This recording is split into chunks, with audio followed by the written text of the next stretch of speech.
All right, Code 3 community, this is going to be video number 2 of the generational freedom piece explaining the fatal funnel. Was video number 1.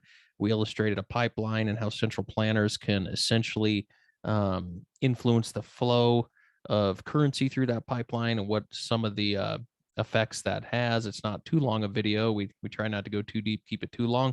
But check that out. If you're watching on social media, it'll be video number 1. If you haven't seen it, it'll be in the comments in the post. YouTube, it'll be in the comments within the or below the video. And if you're getting this via our newsletter, it'll be in the text in the intro email. So if you have not seen video number 1, make sure you go check that out. All right. So we always start with the operational briefing, just like every time. So the procedure, you guys know what the tactic and technique is. Tactics, what we're trying to do. Techniques, how we're trying to get it done. And the procedures, we're still focused on the fatal funnel. Today, we're going to focus on what are decentralized assets. What do we mean by that anyway? So the fatal funnel, if you haven't watched that, again, check out that first video. And if you're not sure why we're using terminology like that, just send an email to swat@code3assets.com. You'll get this series of 3 reports shown on the screen here, and you'll see how we bridge some of our background. I got quite a bit of history in the tactical training and tactical worlds as far as those environments go, and some of that comes over into our business investing life and our personal life. So might be some interesting reads for you. Just send an email to SWAT, SWAT @code3assets.com. You'll get those 3 free reports. Okay, so this in the top right corner here, this is just a revisit from the last video that we did, video number 1. But we're, as far as the techniques, some assets you may want to acquire, housing, food, energy, necessary services, because those are things that people need in the real economy. It doesn't really matter who's paying for them, what they're coming for. Somebody's always going to need a roof over their head. They're going to need food. They're going to need energy and so forth. So we're not saying don't go make other investments, but this would be maybe a great base for you to start with, to have a good solid foundation. So on the lower right corner, if you see the picture of this pipeline and this fatal funnel, remember a fatal funnel is something in the tactical community where you don't want to be. You don't want to expose yourself to a fatal funnel. That's the no bueno zone.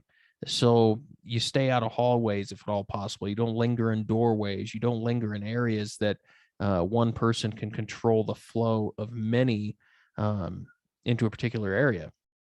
So that's kind of tactics 101, and we apply some of that to our business and investing life. And I know some people would just say, well, that's just, being diversified or whatever. Well, that's really not what we're referring to here. I'm not saying don't be diversified.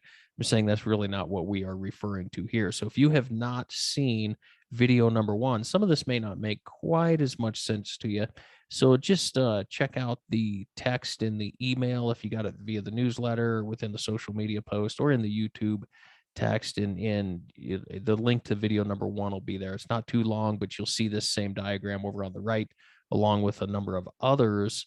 And you'll kind of see how central planners, if they chose, could just reach down and control that valve in the middle of the pipeline, and what that does to asset prices, wealth effects, spending, people's happiness. I mean, everything. So they can really control a lot by only having a few primary things within their purview of control. And we kind of used the analogy before, here we're the end of January 2022, and right now Russia's built up along the Ukraine border, and everybody's wondering if they're going to invade. One thing they're worried about is Russia supplies an enormous amount of natural gas to Europe. So if they don't get their way, what can they do? Well, Europe has empowered single or very few people to have direct influence over tons of people. It's no different.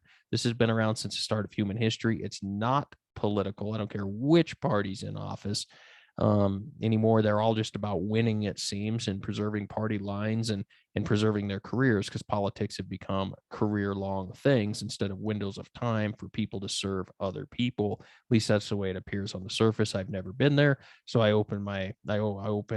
reserve the right to be wrong, I guess, but it's certainly the way it appears from the cheap seat. So what do we mean by decentralized? That's the focus of this video, so this shouldn't be too long. Let's get to the next thing here. So there's central planners in the world, and you got to ask, what or who can they regulate? what can they influence that has the most effect on the most people the fastest? Well, at the Federal Reserve, if we can start politicizing the Federal Reserve, or maybe I shouldn't say start politicizing, maybe I should say if we can increase the rate in which we're politicizing the Federal Reserve, which is not supposed to be a political organization, they can influence a lot there. And that gets into quantitative easing and a whole basket of goods there that we don't have time for here. But look at the central bank digital currency. That's something I would really pay attention to, folks, when it comes to the freedom piece, because it's some people equate it to Bitcoin. Bitcoin is supposed to be decentralized. That's what draws people to it. This is the exact opposite, and it's in the name. Central is the root word, central bank digital currency. Well, when things are digital and you can see what people are spending where and so forth, you can really open yourself the whole can of worms of how um, people can be influenced and controlled there. We'll save that for another video, but it is actually kind of interesting if you get around people that are apolitical and just listen to people that really understand that and study that could have some significant effects. Same thing at Wall Street. If you could put regulatory burdens on Wall Street, or you can make certain actions that would maybe sway certain people into certain behaviors. Think about a number of fund managers, big fund managers. You only got to influence a number of people, but they have influence over a ton of people. Same thing with corporations. Look at during the illness here in the last couple of years. I got to make sure I don't say certain things on YouTube here, but um, I'm sure their algorithms will pick it up. I know they screen for that, and I don't want to get flagged because this is not a political thing. But the illness that everybody knows what I'm talking about. The last couple of years, they essentially picked winners and losers there. Why'd they do that? I don't know. Maybe it was for the science. Maybe they wanted fewer people to control. I don't know. But if you think about it, what's easier to control?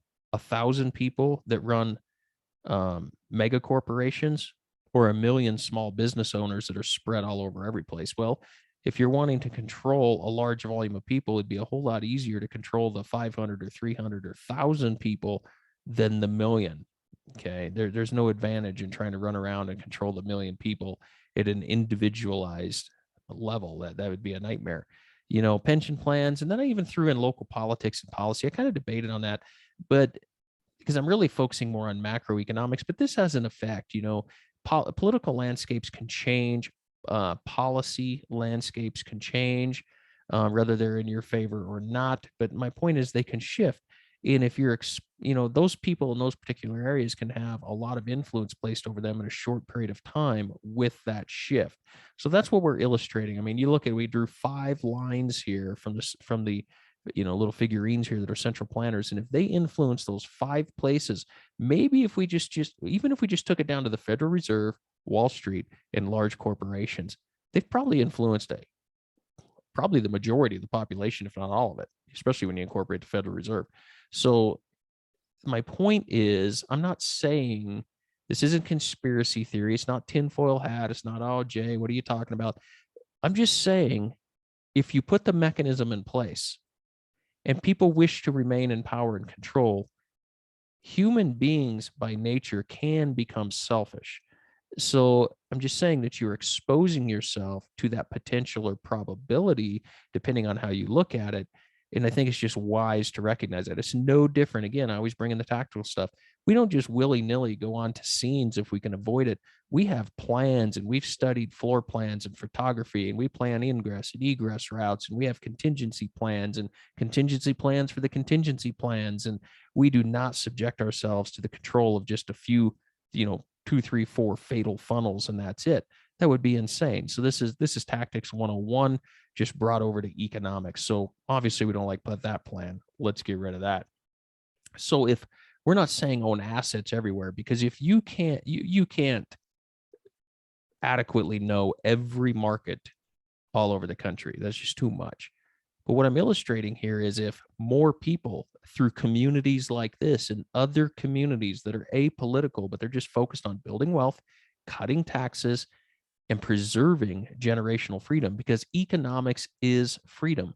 You don't want to be on the end of that pipeline where you require what the people are sending down the pipeline. You don't require what they're sending down it to survive. If you can create a system for yourself to survive and they close the valve, you're fine. That's the point. It's not about politics. It's about doing what's wise for yourself, not building in single point failures, not building in fatal funnels. Because if you envision people all over the place subscribe to that mentality, well, it doesn't mean that we're a divided country. We're probably a stronger country and in a more regulated country. So if you regulated amongst ourselves is what I mean, but not by central planners. So if you look at this, how many red lines would we have to draw if all of these dots represented, a couple hundred people doing exactly what we're talking about? It would be a complete nightmare for people trying to control that. And this is exactly how tactics works. Okay. It's just a parallel between economics and tactics. And that's my point. So when we're saying decentralize assets, it's not saying diversify and just, mutual funds and stocks and real estate. That's not what I'm saying. Okay. Those are financial decisions. What I'm saying is make decentralized decisions so you're not subject to the potential of central planners influencing you. And by the way, this has been done since the start of human history. If you just study world history, all socialist and communist regimes, and I'm not saying that's what we are, not today. That's for all you guys to decide. But I'm saying in time it could become that, if it suits other people's self-interests. And if you look at any environment that's been socialist or communist, it's exactly what it is. The few control the requirements that the many need. And that's what gives them all the power and control. It's not that they can physically control all those people. If all the people turned on them, they'd be destroyed. So everybody knows that. It's basic tactics 101. It's control principles 101. So what I'm saying is just look at your own life and say, okay, if I owned real assets that real people needed, no matter what was happening, they need food, they need clothes, or they need food, shelter, necessary services, and energy. If I controlled that and a lot of other people thought just like me and we were spread all over the place, well, now we're insulated from political climates or regulatory climates changing in localized areas. If it changes in one area we're in, we're still in 4 or 5 other areas that didn't happen. There's so many advantages to this. So not only can you build your wealth, cut your taxes, but you can certainly insulate yourself from these risks if they were to ever if they were ever to become present. So that's kind of the point on decentralized assets. Just want to do a video to kind of explain that because we reference that on a number of other videos.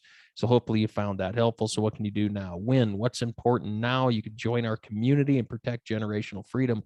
We do that by sending an email to community@code3assets.com. Another way we grow the community is by sharing this with your friends. Everything I've done in my life's been through teams. You succeed together, you fail together, but you could do way more as a collective group marching in a common direction than you could do alone. So just send an email to community@code3assets.com. And if you don't have those 3 SWOT reports we told you about, and you want to see that, just send an email to SWOT, SWAT@code3assets.com. We'll get you those 3 free reports. And we appreciate you watching the video. We'll see you on the next one.